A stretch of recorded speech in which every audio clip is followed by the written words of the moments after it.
Well, I've been saying it since episode 2. Somebody was going down those damn stairs.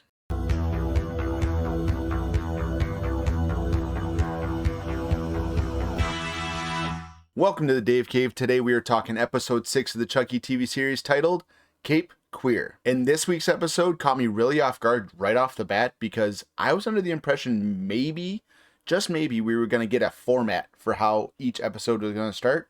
Nope. We've had Devin do a little intro. We've had, flashbacks. We have this, we have that. And then we start with Jennifer Tilly / Tiff breaking the fourth wall and explaining what's been going on in all of the series so far, doing a little bit of catch up and talking about being on TV.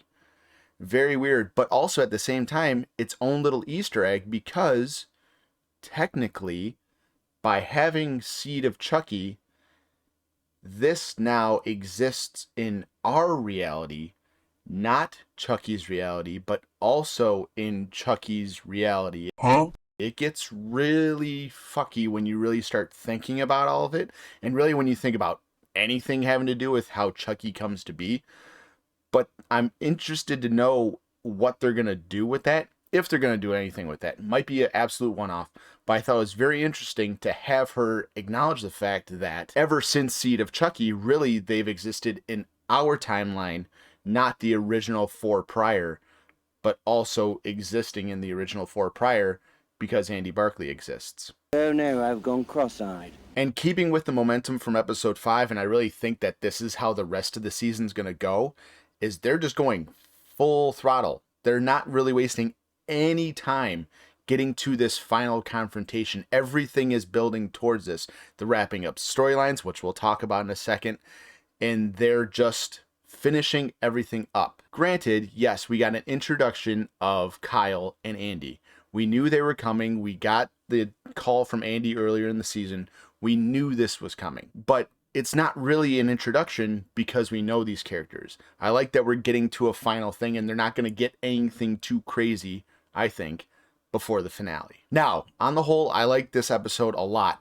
Overall, there were a few things good that had stuck out and there were a couple things bad that stuck out, but really I have a ton of questions, so let's get into it. The first thing that I really liked in this episode, and I kind of just touched on it, is the Kyle Andy kill squad. I love that they have been going around since the end of Cult, killing these fragments of Chucky. What's interesting about that fact is that they're going around, they're in South Carolina, and they find the melted hand Chucky. What the hell is the Chucky Tiff endgame? Why is Chucky in South Carolina? Is it just merely let's spread out so that Andy can't find us? Is it we're going to try to do a little bit of shit here, we're going to try to do a little bit of shit there, and we're just going to spread the influence? Like I said, a lot of questions. We'll hold off on those for now. The next thing that I really liked, and I'm kind of been a sucker for this pretty much the whole series so far, is Devin coming out to his mom and saying that he's got feelings for Jake and that they're kind of a thing, and that his mom was 100% behind that now that she doesn't think that Jake is a psychopath.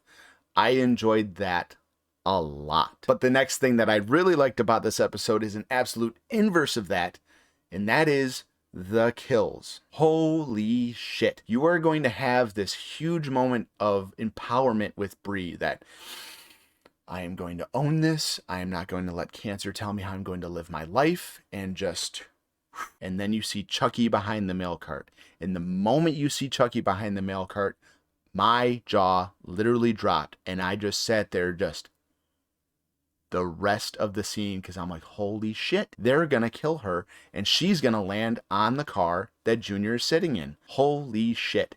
And the scene plays out exactly how I thought it was going to, and just motherfucker. Then you fast forward to the end of the episode and you have Devin's mom going down the stairs and dying, which there's no world where I thought that Devin's mom was going to be the one that died down there. I thought it was going to be either Junior or Bree or Logan, someone in the family.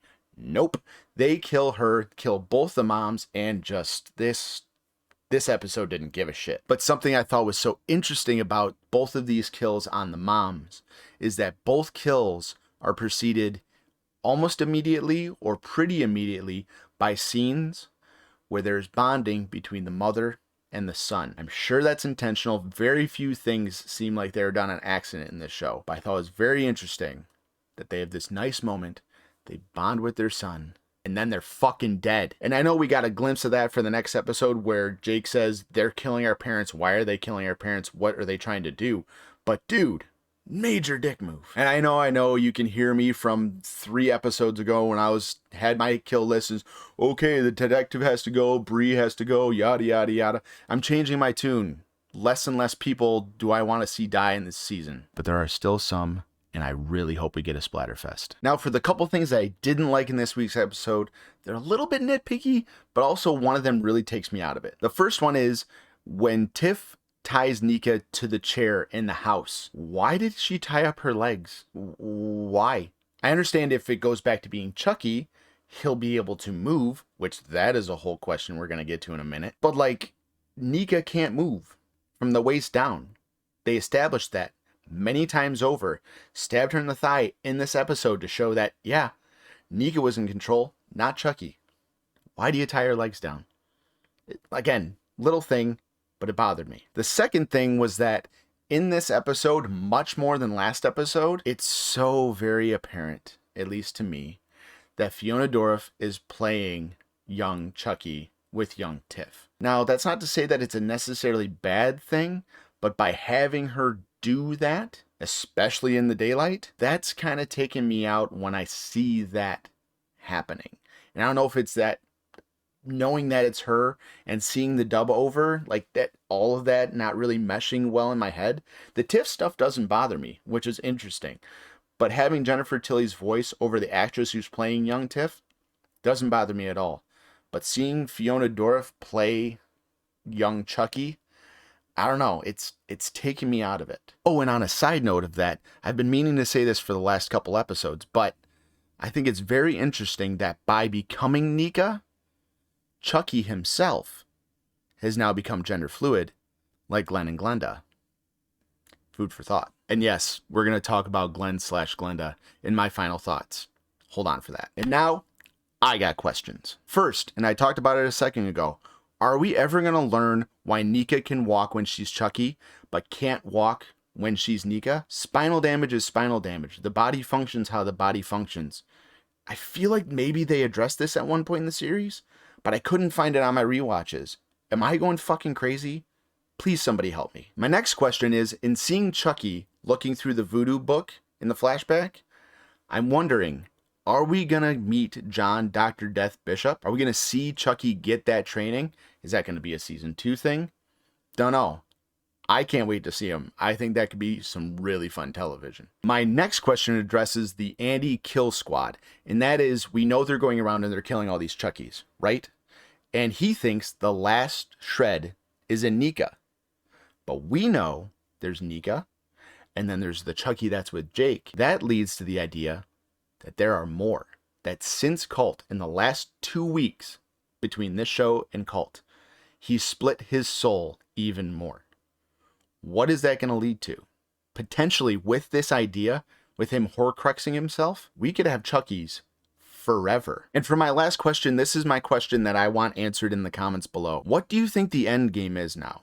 I used to think I had a handle that maybe they were going to try to take over the town, but because they have Chucky in South Carolina and they have Andy and Kyle going around to all these different places trying to find him, it would appear he's all over the damn place. What is their fucking end game now? He seems to just be toying with them. I have no clue now what we're going to get in these last few episodes. I have no damn clue. Now for some of my final thoughts for episode 6. Something I'm liking so far about this series, and it really hits a couple good notes in episode 6, is that it's hitting the notes that were good about previous Chuckies, especially when they started to get kind of weird with Curse and Cult and Seed and a little bit of Bride. For example, you have Tiff, and Tiff is a fucking psycho, a murderous, gets off on blood and killing people psycho. But in this episode, you get this Tiff that you still kind of feel bad for, like you did in Bride of Chucky. Like that Tiff, she was sympathetic, crazy, but sympathetic. You feel for her, and you feel for Chucky being this asshole towards her. We get more of that in this one. The kind of dejected, wanting acceptance from Chucky, but knowing she's never really been enough for Chucky because Chucky's a fucking asshole, and wanting to be with NICA. I like Tiff like that. I like that she's crazy but sympathetic. I think that's when she's at her strongest as a character. And the other thing is also in the same realm of Chucky's influence is that we still have an Andy that is so traumatized by what happened. You have the little moment where Kyle's like, why the fuck did you have his head for 4 years? And he's just like, he screams most for fire. Whoa, dude. Like, I get it, and I'm happy for him. If you go back and you see my curse review, I'm happy for him. I'm glad he got this because that motherfucker traumatized this man and traumatized his whole life. So him to get back that little bit of just fuck you, that is just, I love it. And Andy deserves this fucking retribution. And now for my final thought. I said that I was going to talk about Glenn/Glenda. Mrs. Fairchild is Glenda. And that's why they brought her in. It's going to be passed off. Like, oh, it's going to be found out. It was Chucky. Oh my God. And you're going to think, oh, okay, thank God. They cleared Miss Fairchild. She's the sweet, nice teacher. She's a fucking redhead. Like Glenda was. She's been in there. And that's why her fingerprints are everywhere. Because she's been helping the whole time. She's been in the shit. She's going to be vindicated by everybody finding out that it's Chucky. And then we're going to get this whole, spoiler alert for Usual Suspects, Kaiser Soze moment where she's going to get in a car like NICA at the end of Cult. And she's going to get in a car with Tiff. She'll be like, oh, we did good, Mom, didn't we? And then fucking drive off into the sunset, and that's going to be the end of the series. Well, end of this season. You watch. She's Glenda. I'm pretty damn convinced of it now. Thank you for watching. If you enjoyed the video, don't forget to drop a like. I hope to see you back for episode 7. But until then, take care.